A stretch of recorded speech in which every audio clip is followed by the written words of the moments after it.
This is commentary on Lesson 91 in the Workbook for A Course in Miracles. Miracles are seen in light. The Course is often described as a non-dualistic system of thought as opposed to dualism. And part of what that means is that in a dualistic sense or thought system, the creator and the created are fundamentally different and not the same. And in non-dualism, the creator and the created are one, and that uh, the the created is just an extension of that creator. And so what is true of that creator in non-dualism is also true of what's created. And in the dualistic thought system, then the idea of the weakness of the created, the limitless or the limits that are there are always in the forefront of the mind. It's always not I but thou, O Lord, not I but thou. And so the sense of weakness in a dualistic system can seem like it's holiness, because you're letting go of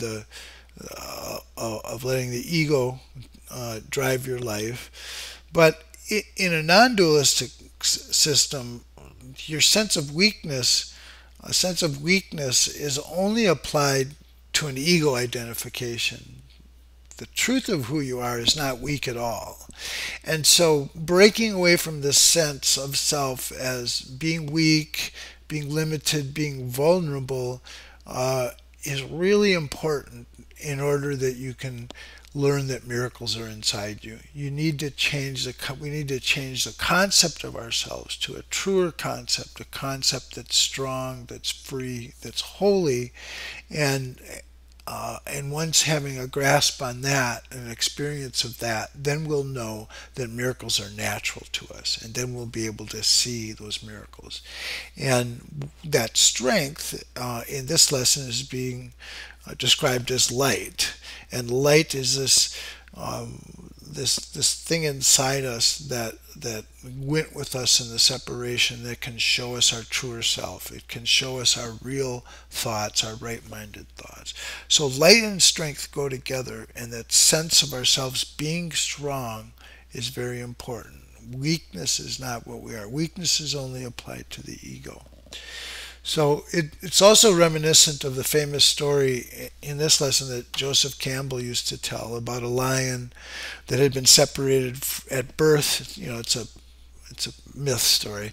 A lion that was separated at birth from its mother and was raised by sheep and grew up thinking it was a sheep, and it would bleat like a sheep, and it would eat sheep food. And one day a lion comes by and sees this and was like, what's going on with that?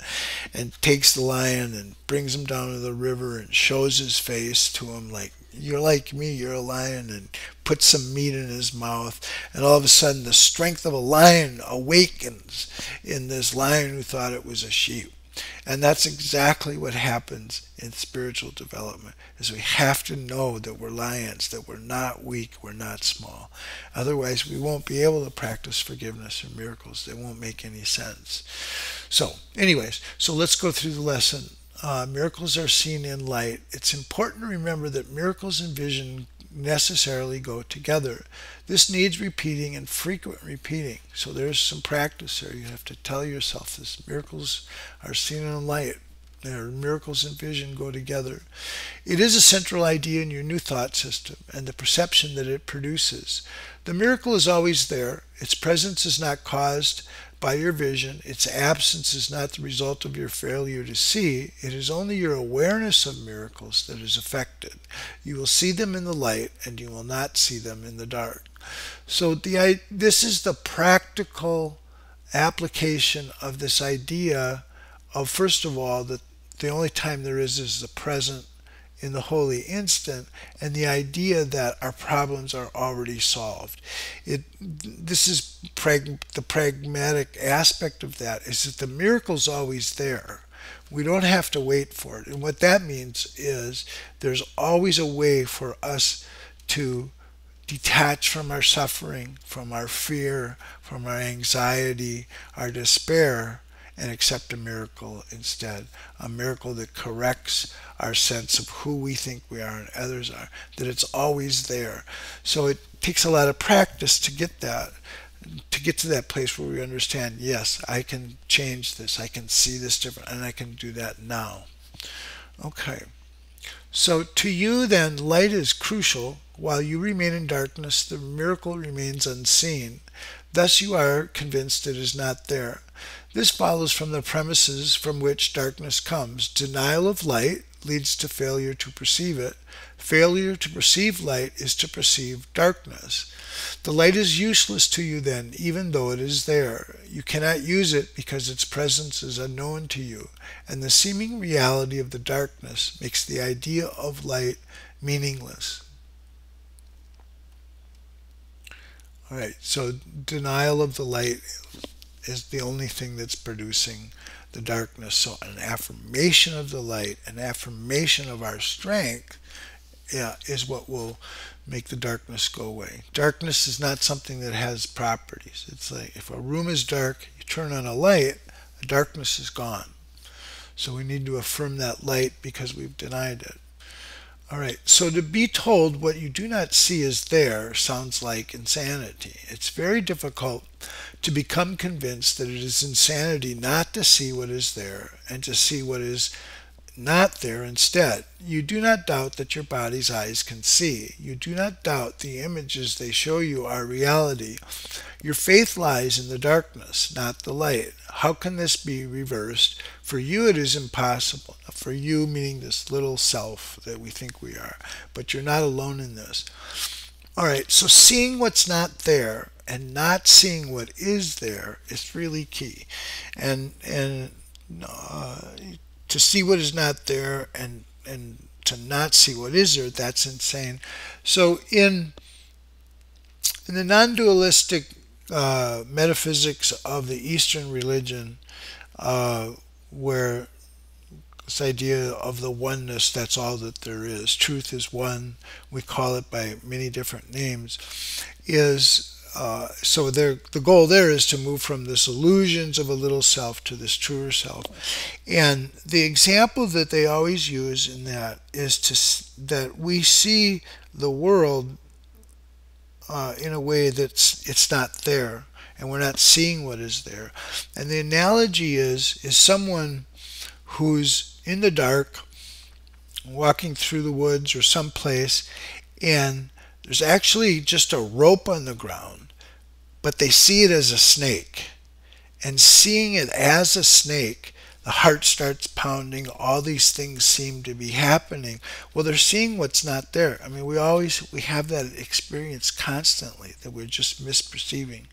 And so the mind thinks it's a snake is there, and the rope appears as a snake, but then a flashlight is turned on and you see it's a rope. And that's the idea of the light here, is that this light needs to come on. So this stuff that we see as snakes and threatening us and causing us anxiety or depression is just a rope. It's not a snake. It's not threatening us, and we need the light to be able to see that. And that's the Course's way to move us from this insane thinking about this being this little self to the sanity of the strength of who we are.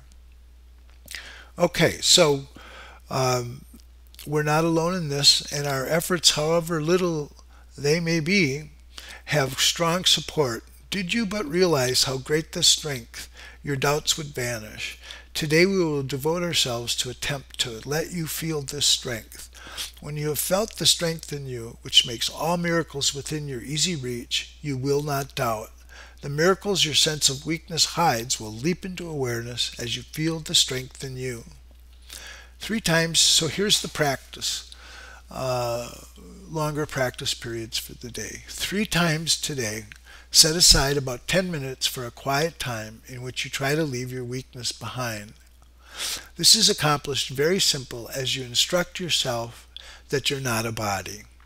Faith goes to what you want, and you instruct your mind accordingly. Your will remains your teacher, and your will has all the strength to do what it desires. You can escape the body if you choose. You can experience the strength in you. All right, so this is our truer will, not the little maniacal ego, grandiose will of the ego, but our true will has this power um, to to escape this sense of a little self that's rooted into a sense of being a body. So we begin the longer practice periods with this statement of true cause and effect relationships. Miracles are seen in light. The body's eyes do not perceive the light, but I am not a body. What am I? The question with which the statement ends is needed for our exercises today. What you think you are is a belief to be undone, but what you really are must be revealed to you. The belief you are a body calls for correction, being a mistake. The truth of what you are calls on the strength in you to bring to your awareness what the mistake conceals. All right, so we've all had this kind of experience in instructing ourselves, reminding ourselves of who we are. For instance, we may have learned lessons when we were growing up, things our parents told us about who we were, and we know they're not true, but we have to reinforce to ourselves, that's not what I am. This is not what I am. And so this is not difference in kind, but in degree. We're not this body. We have the strength to do that. We have to affirm that. And then this lesson then is part of what we reveal this light of a truer self to us. So if you're not a body, what are you? You need to be aware of what the Holy Spirit uses to replace the image of a body in your mind. You need to feel something to put your faith in as you lift it from the body.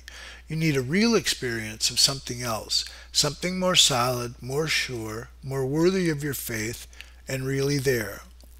If you are not a body, what are you? Ask this in honesty and then devote several minutes to allowing your mistaken thoughts about your attributes to be corrected and their opposites to take their place. Say, for example, okay, so this is the beginning part of the exercise. These are the examples of affirming our true self by negating this false self. So you might say, I'm not weak, but strong. I'm not helpless, but all-powerful. I'm not limited, but unlimited. I'm not doubtful, but certain. I'm not an illusion, but a reality. I cannot see in darkness, but in light. So whatever images we have of a little limited self, we want to take the opposite of that, and we want to negate that little sense of self and take the opposite of that and affirm it. I'm not weak, but strong. I'm not helpless, but all-powerful. All right, so this is what we're telling ourselves. In the second phase of the exercise period, try to experience these truths about yourself. Try to understand that these thoughts are the true thoughts about who we are and experience the truth of that. So concentrate particularly on the experience of strength. Remember that all sense of weakness is associated with the belief you are a body, a belief that is mistaken and deserves no faith. Try to remove your faith from it, if only for a moment. You will be accustomed to keeping faith with the more worthy in you as you go along. And so this is the first phase. And so now in the second phase of the exercise, we relax for the rest of the practice period, confident that our efforts, however meager, are fully supported by the strength of God and all His thoughts. It is from them your strength will come. It is through their strong support you will feel the strength in you. They are united with you in this practice period, in which you share a purpose like their own. So we're joining the oneness of creation when we're doing that. That's why their strength is there for us, because we are one with that Creator and creation. Theirs is the light in which you will see miracles, because their strength is yours. Their strength becomes your eyes that you may see. So we want to do this 3 times a day for 10 minutes. The first part, as we overturn these sense of little self, affirm the truer self, and then experience the truth of that, understanding that we're joining with God and all of creation in realizing these truths about ourselves. So then throughout the day, again, it's frequent reminders of this idea. Miracles are seen in light 5 or 6 times an hour at reasonable regular intervals. Remind yourself that miracles are seen in the light. Now, you might want to set that up and say, well, I'm going to do this 5 or 6 times an hour. I'm just going to repeat this idea. Miracles are seen in light. But then also be sure to meet temptation with today's idea. This form would be helpful for this special purpose. So if we're tempted, anxious, depressed, despairing, confused, all of those things, we want to meet that and say, miracles are seen in the light. Let me not close my eyes because of this. Okay, that's it for today. Thank you.